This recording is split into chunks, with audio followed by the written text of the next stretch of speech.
Imagine a platformer where your only goal is to go down. And no, it's not down well. It's a 3D low-poly FPS with weird and abstract architecture, which seems randomly placed at first, and not really inviting. It almost feels like a dream. Not necessarily a good one, you know, those where you don't really feel in control.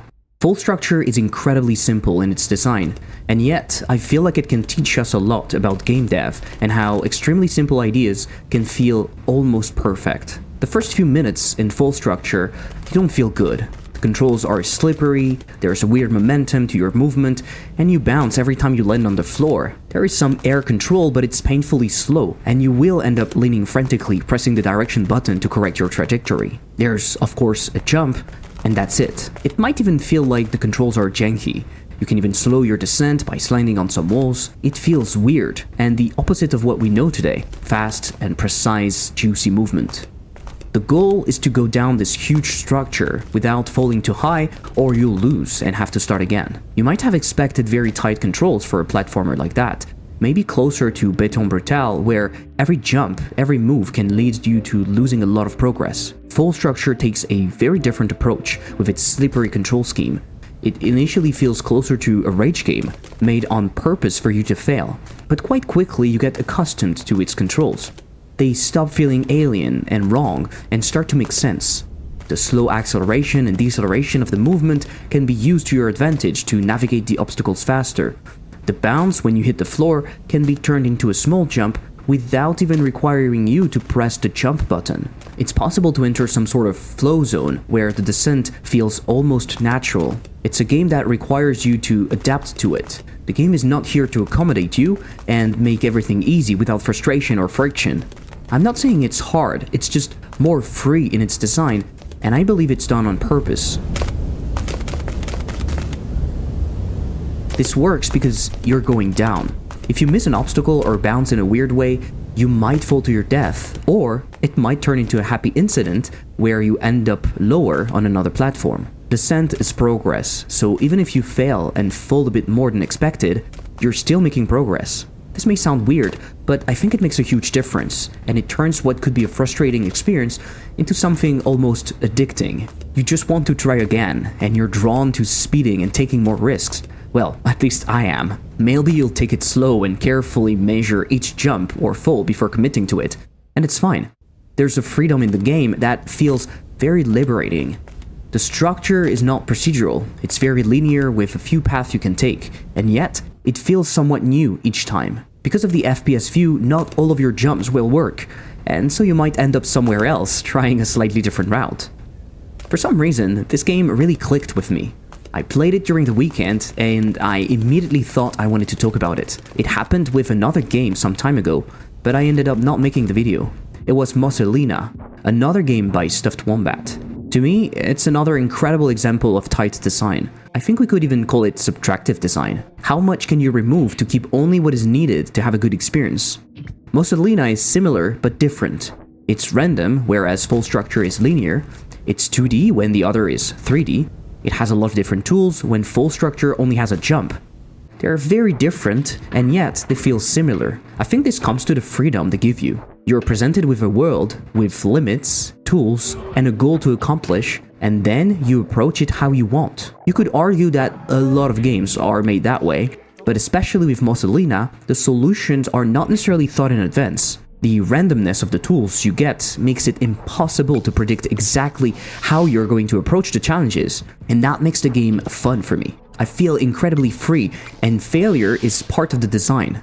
I don't hold on to objects feeling that I might need them later, I just use all the tools available. They're all very unique and fun, and sometimes they even feel a bit random in their design. This allows you to come up with your own solution, whether it's clean and methodical, or janky, and maybe even not made on purpose. Many times I've pushed the fruit out of the screen without wanting to do so, and it still counted towards the goal. The same way I don't always control where I go and how I land or bounce in Full Structure. Both games give me tools to solve problems, and don't restrict me in how I solve them. There's no one true solution. There's a clear goal, obviously, but how you reach it is very much up to you.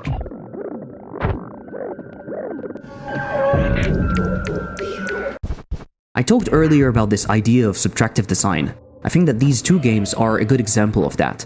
Stuffed Wombat wrote about Mosa Lina and talked about how they designed more tools only to remove them later. The idea is not to present hundreds of tools, but give you the ones that have stood the test of time and most importantly, playtime.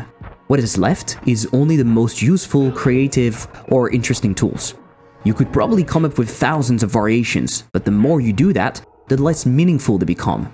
We've seen that so many times with roguelikes. You get an upgrade that adds 0.1 fire rate to your weapon, or you have hundreds of weapons, but in the end, they all just shoot bullets. When I played Full Structure, I immediately got inspired. As a game dev myself, and as a player who loves parkour and FPS, I immediately started thinking about my own spin of the game. I couldn't help myself but think about adding more features. A dash would be cool. I love dashing, it just makes every game better, right? Oh, and we could have a dive mechanic, maybe to go faster, and why not have some wall running? But then I stopped. I realized I was going in the wrong way. Full Structure doesn't lack movement options. It's the simplicity that makes it pleasing. It's the inherent lack of options which forces you to understand the basic movement you've been given and master it. It makes the experience more intense because you don't have other options. If you bounce off a platform, you can't just dash or double jump or grapple your way back to safety. You're just falling, and maybe there's something below you, not too far, maybe not. I didn't talk about it yet, but Full Structure is a very tense experience. I was clenching hard during my playthrough. Many times I panicked and nearly fell because of it. The slippery controls make the experience more real in a way. Of course, you don't bounce and have low friction in real life, but most of us also are not capable of long and precise jumps. Well, I was, but I'm older now. This makes the experience more difficult, and with more consequences. It's not a mindless jumping down, mashing the buttons, knowing that the game will make it work for us. This, again, is very similar to Mosa Lina. You have to come up with a plan and try to execute it. The controls are a bit janky, you often end up not doing exactly what you wanted, but that's the fun part. It feels like a less polished experience in the sense that it's rough without any sugar coating. This very similar experience focused on one thing makes me think of another game like that. A game that asks itself, what is the core idea of a PvP shooter? What can we remove so we end up with only the most intense and real part of a shooter?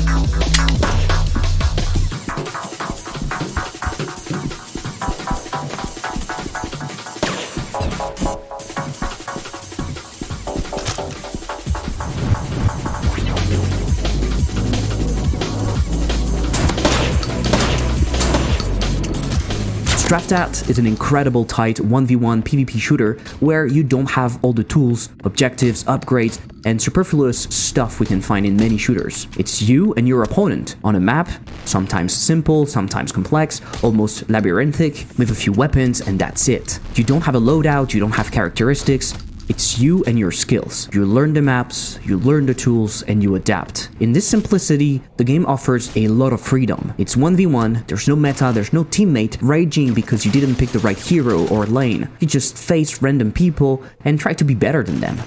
The common thing between these three games is that they are made by indie developers. Indie doesn't really mean anything nowadays. It encompasses teenagers making games after school to put it on itch or Steam for free, to bigger teams with actual resources and funding. It doesn't really make sense to call these people with funding indies, but in the end, it doesn't matter that much. The difference is the more indie you are, maybe the more free you get. You don't have shareholders telling you to turn your game into Fortnite, you don't make game costing millions in development, you don't have to please everyone. This allows indies to focus on a few aspects. It allows them to make games where some levels might be unsolvable with the tools you've been given. It allows experimentation and weird things. It also allows people to voice their opinions, talk about things that are important to them and could be deemed too sensitive for a general audience. Focusing on simple mechanics, allowing yourself to remove things from your game and to focus only on the core concept is awesome, and it makes for great games that would otherwise never exist. I truly believe it's the greatest strength of indies. I don't think adding more mechanics to your isometric pixel art action RPG is going to make it any better. I think it's just going to make it more like any other isometric pixel action RPG out there.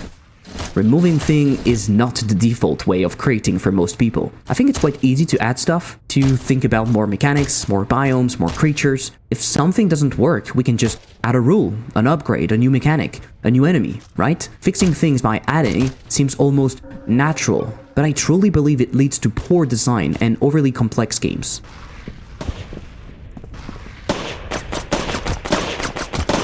I didn't plan to talk about it, but I played recently, and I believe it's another good example of subtractive design. The core concept is incredibly simple. You press A to drop a bomb, X to make it explode. With that, you have tight levels and clever design and awesome puzzles. It's kind of a Metroidvania, so you expect to gain more abilities, but really, you gain more knowledge on how to use your abilities. Well, you get a second bomb, but quite late in the game. Each biome teaches you a new way to use your bomb. It's truly impressive how many things you end up understanding without being told a single word. The level design teaches you that a seemingly simple mechanic can hide a variety of cool uses.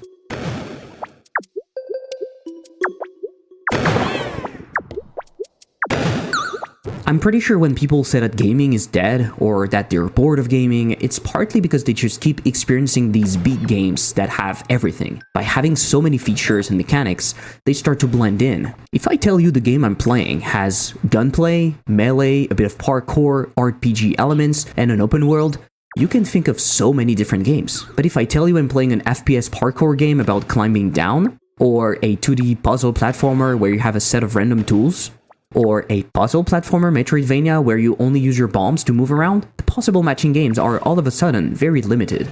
In the end, I think subtractive design really requires a lot of effort and testing. Removing things is hard and requires you to understand deeply what you're trying to achieve and what kind of game or anything else you want to make. It forces you to make hard decisions and face the problems that might arise from your design and your mechanics, instead of hiding them under useless complexity. As a developer, I want to make small games. I want to train my brain to think tight and precise. It's not an easy task, and I'm far from it. I'd love to hear your thoughts on that. Do you have games that come to mind? And if you're a creator, how do you deal with that? And what works for you?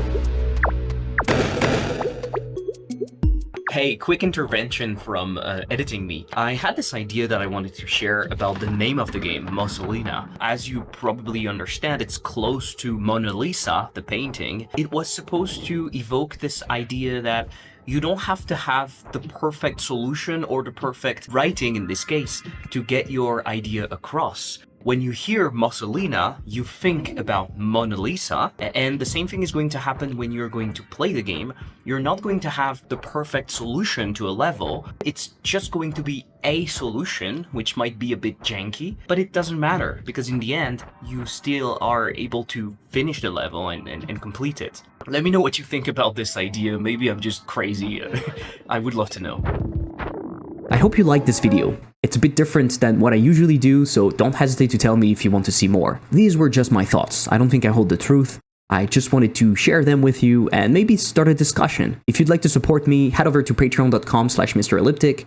Thanks to the supporters there that really help me make videos like these. If you want, you can also check out my course on Udemy and my games on Steam, link in the description. See you in the next one. Bye.